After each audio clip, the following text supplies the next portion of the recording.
We're jumping into driving performance. So I want you guys all to imagine that you have a sales team already. I don't care if it's one or two people. You already have a sales team. So put on, I already have a sales team hat. If you don't, if you already have one, this is going to be perfect for you as we're going through this process. So let's jump in. Let's get started. So what does it mean to drive performance? Why most sales teams are ineffective? Strategy versus tactic, 9 ways to drive performance, and then we'll have a Q&A. Afterwards, I'm going to go a little fast because I only have an hour for this, and we have to start phase 1 of building your sales team in real time. So I hope you guys got a laptop or a tablet because we're literally going to do this today. You'll think I'm like a magician or something, but I'm not. All right, so let's jump into it now. So what does it mean? So driving sales performance means taking proactive measures to improve and optimize the effectiveness of sales operations and the achievement of sales goals. You're going to hear me a lot talk about perspective. Perspective is so key, not only in driving your team and the effectiveness, but knowing what your job is. A lot of, if you guys ever read The E-Myth by Michael E. Gerber, man, a lot of entrepreneurs are kind of tucking that same technician role where I'm really good at the technical aspect of what I do, but I'm not good at running the business. And so you have to really change your perspective from working in your business to working on your business. And if you're working on your business, then you know where you're trying to go. You know what you're trying to accomplish. That's always the forefront of what you guys are doing. And so when we work with teams and we work with organizations, every single time, we talk about, bottlenecks. The bottlenecks are always the entrepreneur. They're stuck in their business. And so when you guys are trying to think about how do I build a sales team, how do I get people more effective, remove yourself. Imagine a world where you're no longer the cog, you're no longer the primary piece, and that will give you the insights as to how to think. All right, so let's jump in, let's get started. So this is why most sales teams are ineffective. They lack clear goals. Again, most of the time it's because they're stuck in their business. Right? They're stuck in it. They can't see where they're trying to go. Inadequate training. Man, this is major. This is big. Most of the organizations that we work with, they don't even have an onboarding process for their salespeople. You say onboarding, they say, well, yeah, what do you mean? I got them set up with payroll. How? I just zell them, right? So, yeah. So poor communication. You got to have a communication strategy. And make sure these things are consistent. Make sure they know, make sure they understand. Can you communicate? I can communicate with you via email, via Slack, via text, whatever it is. Make sure that communication strategy is there. A lot of times a person can feel uncomfortable. I mean, he's unavailable. I message him, he never messages me back, or I message her, she never texts me back. Make sure that communication strategy is direct and it's on point. Inefficient processes. Oh, man, like when I read these off, I just get like these weird cringes because I remember this one guy's like, well, here's our training process. And he handed me 2 pieces of paper. I'm like, so this is not scalable. This is not scalable. So you just hand these 2 pieces of paper to your new hires when they come on board. Like, this is bad. What if they lose one, right? So inadequate sales tools, right? Again, so what CRMs are you using? What dialer systems are you using?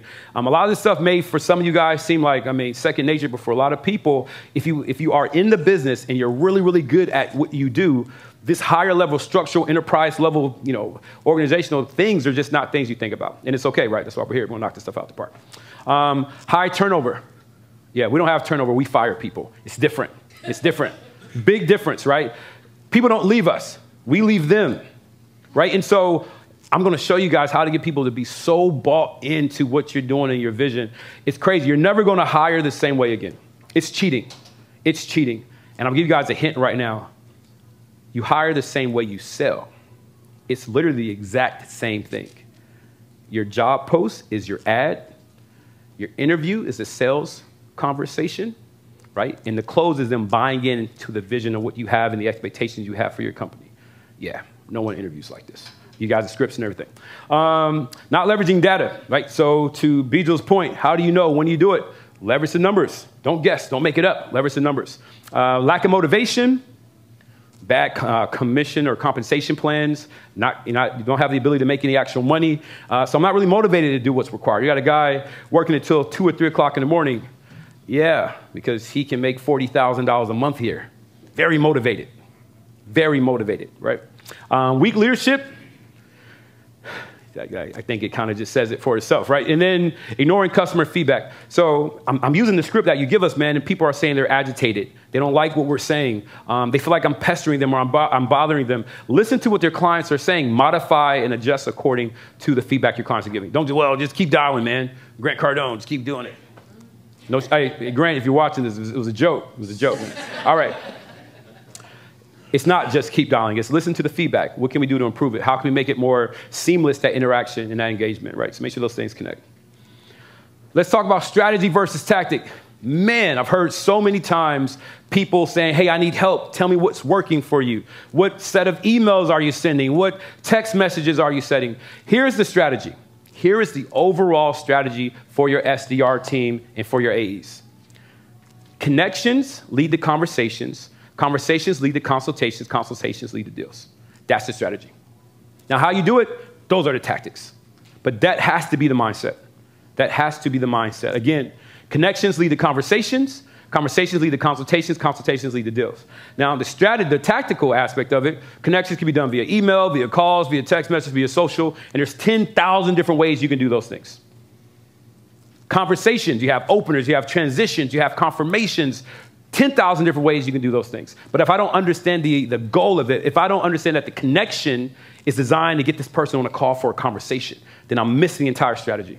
I'm missing it. And that's why my process isn't working. If I don't understand that the conversation is designed to lead them to a consultation, then that's the reason why I'm missing the strategy. And when we listen and we review a lot of your sales teams, they're trying to close deals on the connections. Hey, you want to sign up for MDC? On a cold email. No, doesn't work. Right? But they're like, yo, this email worked for Luke, or this email worked for Lael. Yeah, tactically, but you're missing the strategy, and that's why it's not working.